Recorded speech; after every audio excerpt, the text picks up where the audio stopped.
खरगोश और कछुआ।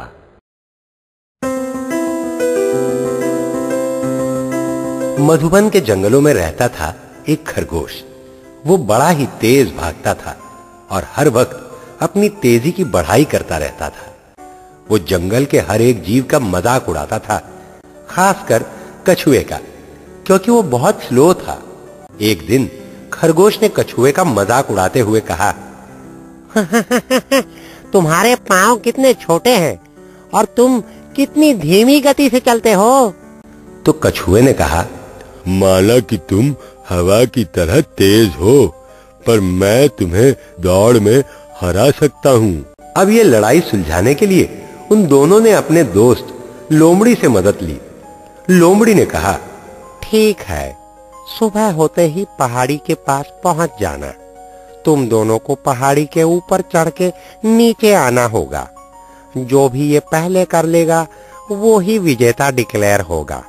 अगली सुबह सूरज की पहली किरण के साथ ही जंगल के सारे जीव जंतु मजे लेने के लिए पहाड़ी के पास पहुंच गए।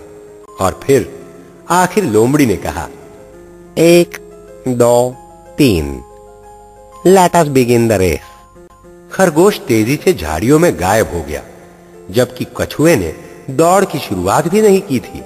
खरगोश जंगल के खेतों को चीरता हुआ पहाड़ी के नीचे तक पहुंच गया, पर अपने कछुए राजा, वो तो खेतों के आधे रास्ते तक भी नहीं पहुंचे थे। कछुए की हंसी उड़ाने के लिए खरगोश ने सोचा, क्यों ना मैं इस पेड़ के नीचे बैठकर कछुए का इंतजार करूं। जैसे ही वो पहुंचेगा मैं फुर्र से भाग जाऊंगा। जैसे ही खरगोश भीनी घास पर लेटा, उसे मीठी मीठी नींद आ गई और वो जीत के सपने देखने लगा। जब उसकी नींद खुली, सूरज ढल चुका था और आसपास कोई नहीं था। देर न करते हुए वो तेजी से पहाड़ी के ऊपर पहुंच गया। उसे यकीन था कि वो दौड़ जीत गया है।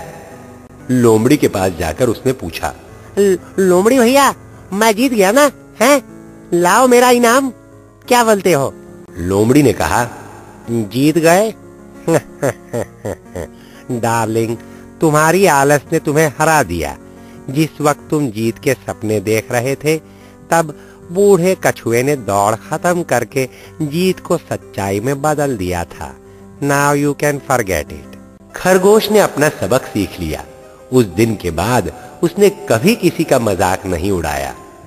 तो आप भी याद रखना, खरगोश की तरह जल्दबाजी और घमंड करने से काम बिगड़ते हैं। कछुए की तरह धैर्य से काम करने में ही समझदारी है।